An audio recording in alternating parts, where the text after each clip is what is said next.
The red eyes peas, яғни қызыл көзді бұршақ дегенді түсіндіріп тұр. Жалпы ол не деп ойлайсыздар?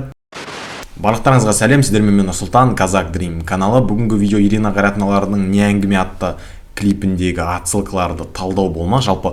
Жалпы бұндай отсылка талдауларды орысшада және қазақшада ешкім түсірген жоқ. Ең бірінші сіздер көріп отырсыздар. Сол себептен еңбекті бағалау ретінде жай ғана лайк басып, комментарий жазып, арнаға тіркелуді ұмытпаңыздар. Ендеше біз өзіміздің отсылкаларды бастайтын боламыз. Ескерте кететін жайт, жалпы осындай отсылкалар екі видео түсірілді. Бірінші видеосы бөлімі, яғни бірінші бөлімі осы. Екінші бөлімі уже түсіріліп сіздерге дайын тұр. Жүктелуге тек қана сіздердің активностарыңызға байланысты оны жүктейтін болам. Ендеше біз өзіміздің талдауымызды бастаймыз, кеттік. Ең бірінші отсылка өздерінің тректеріне, яғни Ирина Қайратовнаның Беги тректеріне отсылка. Қазіргі кездегі Ghost Entertainment атты арнасына кіріп қарасаңыздар, ең бірінші осы не әңгіме, одан соң Беги әніне отсылка жасағанын байқайсыздар. Келесі отсылка фондағы адамды байқаған шығарсыздар. Бұл кісі кім деп ойлайсыздар? Бұл Мэй Маск, Илон Масктың анасы. Бұл фотода Supreme және де Louis Vuittonның киімдеріне жарнама ретінде фотосессия өткізген болатын. Бірақ та оларды қандай мақсатта отсылка жасаған түсінбедім. Мүмкін ол еліміздегі басқаратын адамдардың жасын көрсеткісі келген шығар. Әрине бұл менің жеке ойым. Келесі отсылка ол марканың авасына көзім түсті. Ол маған бірден революционер кубалық Эрнесто Че Гевраны меңзеп тұрғандай болды. Бұл мүмкін ол неге отсылка болмауы мүмкін, бірақ менің жеке ойым бұл мүмкін Ирина Қайратовналардың жаңа революционерлер екеніне меңзеу нұсқа деп ойладым. Илюха өзінің текстін бастаған кезде жаңа стилде, жаңа бағытта бастап жатқанын байқаған шығарсыздар. Ол әрине тектен тек емес, өйткені бұл осыдан 3 жыл бұрын шыққан ағылшындық, яғни америкалық Fleetwood Mac'тың The Shane әніне отсылка. Жалпы бұл The Shane әнінің ағылшыншадан қазақшаға аударған кезде тізбек деген мағынаны білдіреді. Осы өлеңнің түпкі мағынасын түсініп көрдім. Бұл өлеңде айналамызда не болып жатқанына мән беруге шақырады, себебі біздің қараңғыда адасып жүргенімізді айтқан, және де Илюха қазіргі кездегі жағдайларды айтқысы келген шығар. Келесі отсылкалардың бірі Илюха белгілі бір космонавтты меңзеп тұрған секілді, алайда ол мүлдем олай емес. Бұл американдық Мобидің 18 атты альбомына отсылка, бірақ Илья өзінің форматында оны Илья 24 деп жазылып тұр. Ол мүмкін Ирина Қайратовналардың Ильяның осы Илья 24 атты альбомына отсылка болуы мүмкін. Алайда осы Моби 18-дің альбомына үңіліп қарайтын болсақ, бұл жалпы американдық музыканттың 2002 жылы 13 мамырда шыққан 6-шы студиялық альбомы. Альбом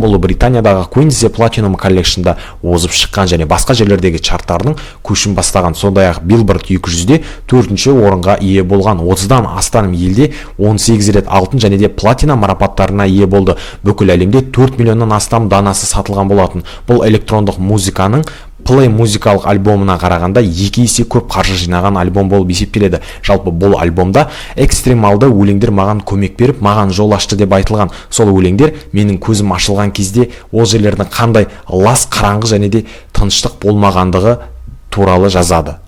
Яғни ол өлең адамдардың көздерін ашып, айналасы қандай лас, қараңғы екендігін білу туралы жазылған болуы мүмкін. Ол осының бәрін тек экстремалды өлең мода болған кезде ғана түсінгенін, көргенін айтқан, және Илья 24 мүмкін осы бағыттағы альбомы болуы да мүмкін. Ол әрине менің жеке ойым.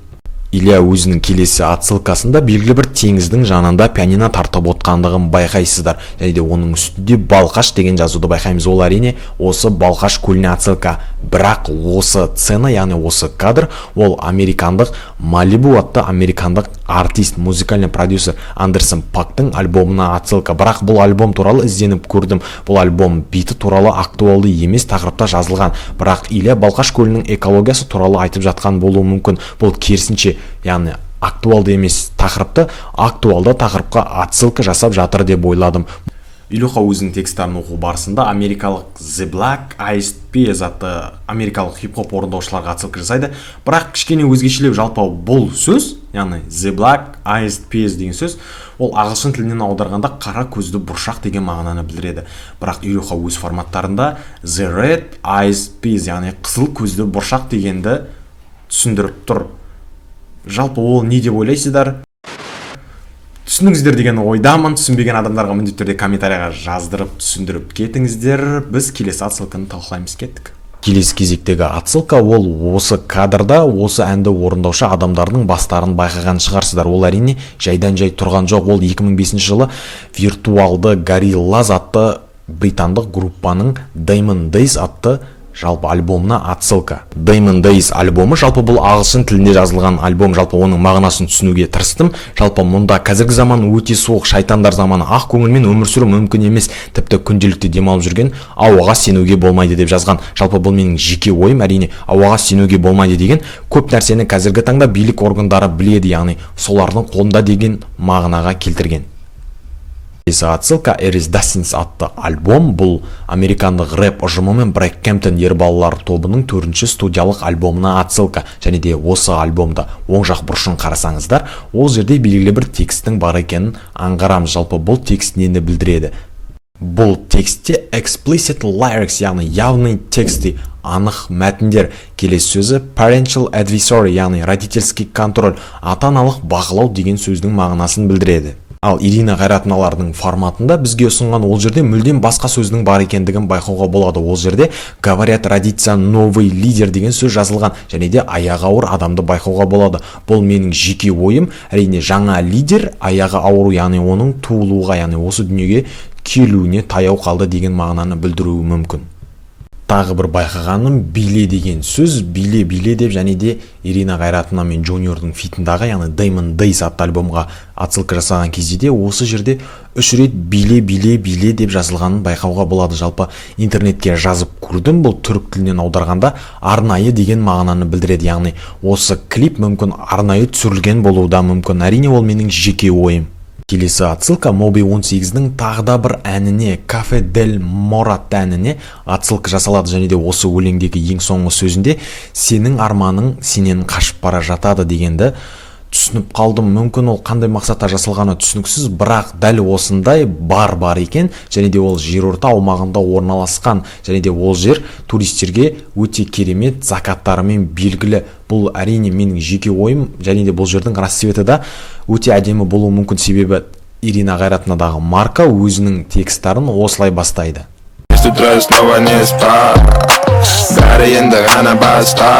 Марка текст оқып жатқан кезде тағда бір отсылканы байқауға болады. Ол әрине қазақтың тойы бітпесін, жастар бақытты болсын деген жазуларды және де кадрларды байқаймыз. Ол әрине тектен тек тұрған жоқ. Ол американдық рэпер Kanye West'тің 2016 жылдың 14 ақпанда шыққан 7-ші студиялық альбомы. Бұл альбомның аты өте көп ауысқан, және де бұл альбомның аты Пабло өмірі деп аталған. Кейбір осы Паблоның жанкүйерлері Пабло Эскобар, яғни есірткі бизнесменімен өз-өзін салыстырды деп санайды. Алайда кейбір бөлігі оны Пабло Пикассоға теңейді деп жазған. Ол әрине бұл тректе Ирина Қайратовна қазақтардағы ең үлкен кемшіліктердің бірі тойды көрсетті деген ойдамын. Келесі отсылкалардың бірі Дамын. Бұл жерде бірақ қазақша версиясында Дәмін деп жазылған. Дамын бұл американдық хип-хоп суретшісі Кендрик Ламардың 4-ші студиялық альбомы. Альбом 2017 жылдың 14 сәуірінде шыққан. Алайда Ирина Қайратовнадағы марка ол жерде қазақша Дәмін деген атты сөзді тіркестіріп қойған. Келесі отсылкалардың бірі 777 Kanye Beast'тің альбомына отсылка. Және де Kanye Beast өз сөзінде біз 7 ән жазу керек болды, алайда одан да көп үздік әндерді шығара бастадық. Сол себептен де осы альбомның атын бізге сәттілік әкелген үшін 777 деп атадық деп айтқан. Ал марка ол машинаның үстінде тұрып, артында 727 санына меңзеп тұр. Мүмкін осы 727 Алматы қаласының коды екенін меңзеп тұрған секілді. Келесі отсылка бұл негізінде Асап Рокидің альбомына отсылка, яғни еркіндік туралы болған болатын. Алайда бұл жерде 15 күнге қамап тастау деген жазуды көрген шығарсыздар. Ол әрине Қазақстандағы 2019 жылы өте көптеген митингтардың кезінде митингке шыққан адамдарды 15 күнге қамап тастаған болатын. Бұл әрине осыған отсылка. Келесі отсылка Everything is a Laugh, яғни ол американдық әнші Бенспен және де оның күйеуі Jay-Z'дің The Carters деген атпен шыққан алғашқы бірлескен студиялық альбомына отсылка, бірақ қандай мақсатта жасалғанын түсінбедім. Тағы да бір келесі отсылкалардың бірі канадалық Дрейк атты рэпердің Nothing Was the Same 3-ші студиялық альбомына хип-хоп орындаушы Дрейкқа, яғни отсылка. Жалпы бұл альбом 2013 жылы 24 қыркүйекте шыққан. Жалпы бұл альбомның негізгі мағынасы ештеңе ешқашанда бірдей болмайды дегенге келтірген.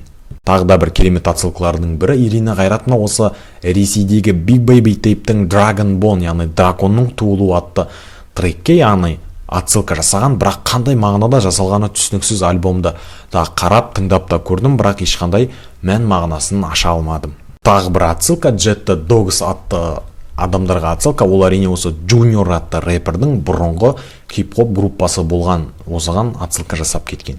Тағы да бір отсылкалардың бірі LF Funk 2003 жылы Black Eyed Peas, яғни қара көзді бұршақтардың 3-ші студиялық альбомына отсылка жасап тұр. Тағы да бір отсылкалардың бірі Yeah Right, жапон әншісі және де жапон ән жазушысы Jojiдің әні. Бұл баллада бірінші дебюттік альбомдағы алғашқы сингл болатын. Junior сонымен қатар канадалық әнші The Weeknd әні француз Daft Punkпен болған электрондық дуэтіне жазылған 2016 жылдың 22 қыркүйегінде 3-ші студиялық альбомына жетекші сингл ретінде шығарылған Starboy әніне отсылка жасап тұр. Алдияр сонымен қатар осы не әңгіме атты клипте Long Live Asap'тың альбомына тағы бір отсылка жасап тұр, және де ол жердегі кейбір жазулар цензурамен көрініп тұрған байқалады, және де бұл жерде белгілі бір адамның аты жөні, сонымен қатар артқа жол жоқ деген жазуды көресіздер. Артқа жол жоқ, ол әрине Ирина Қайратовналардың позициясы болуы мүмкін, алайда мына кісінің аты бұл жерде адамның аты жөні жазылған. Бұны интернеттен қарап көрдім. Бұл сицилиялық бандит және де сепаратист болған. Оны Робин Гудпен теңестірілген сыртқы деректерге байланысты журналистердің назарын аударған, және де журналдардың мұқабаларында осы кісінің бейнесі пайда болған. Келесі отсылкалардың бірі Graduation, яғни выпускной, яғни бітіру деген мағынаны білдіреді. Бұл Kanye West'тің 3-ші студиялық альбомы, яғни америкалық хип-хоп орындаушы Kanye West'тің бұл альбомы 2007 жылы 11 қыркүйекте шыққан болатын. Ирина Қайратовна сонымен қатар осы Graduation альбомының сыртын пайдалана отырып, ол жерде екі жазуды байқатты. Ол біріншісі Fake Edition, яғни фальшивый дополнение, жалған қосымшалар. Екіншісі Limited Edition, ол ограничение выпуск, яғни шектеулі шығарылым екенін еске түсіріп тұр. The Blueprint Jay-Z'дің осы әніне отсылка болып тұр. Келесі отсылкалардың бірі Which You Were Here, қазақ тіліне аударғанда сіздің мұнда жоқ екеніңіз өкінішті деген мағынаны білдіреді. Мүмкін олардың осы отсылкаларын түсінбегенімізді біздерге айтып тұрған болуы мүмкін.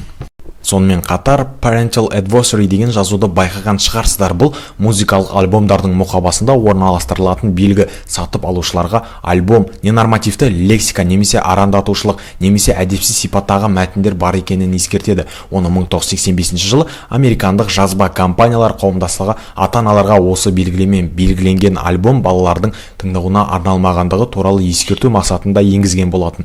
Белгінің пайда болуы бірнеше рет өзгерген. 1990 жылы қара ақ белгі енгізілген болатын. Оның жаңартылған нұсқасы 1996 жылы құрылған. Қазіргі уақытта да осы белгі қолданылады. Барлығыңыз байқаған шығарсыздар, осы клипте осы белгіні өте көп көрген боларсыздар. Осы көп клипте отсылка болған барлық клиптердің көбісі осындай белгімен сатылған альбомдар болған болатын. Сіздерге күлкілі естілуі мүмкін, алайда осы айтылған нәрселердің барлығын Ирина Қайратовналар видео басталмай тұрып барлығын көрсетіп кеткен. Яғни сіз осы клипті қарау барысында ең бірінші осы клиптағы медианы ашқан кездегі клиптардың списогін, яғни тізбегін көреміз. Осы жерде барлық ақпарат жатыр. Алайда ең бірінші мен өзім көрген кезде бұл осы клиптағы бөлшектері деп ойлап қалған болатынмын. Ең күлкілі отсылкалардың бірі ол видео аяқталғаннан кейін басталады. Клип аяқталғаннан кейін заметки бөліміне кіреді, және де оның ең үстінде екі закрепленный заметкиді байқаймыз, яғни бекітілген записті байқаймыз. Ол Ирина Қайратовнаның бескі әні мен Беги концептінің клипі болған болатын, және де олар бір жыл бұрын 2020 жылы шығатын пятка әні мен Беги әніне отсылка тастап кеткен, және де олардың қолжетімсіз екендігін өздеріңіз аңғарып тұрған шығарсыздар. Сонымен қатар Танзания деген жазуды және де қолжетімсіз записті көріп тұрған шығарсыздар. Бұл Ирина Қайратовналардың алдағы уақытта жасалатын альбомы немесе тректерінің аты болуы мүмкін. Осылайша бірінші бөлім аяқталды. Видео ұнаса сіздердің білесіздер не істеу керек екенін, екінші бөлімін күтсеңіздер, міндетті түрде сіздерден активность күтемін. Келесі видеода жолыққанша қош сау болыңыздар.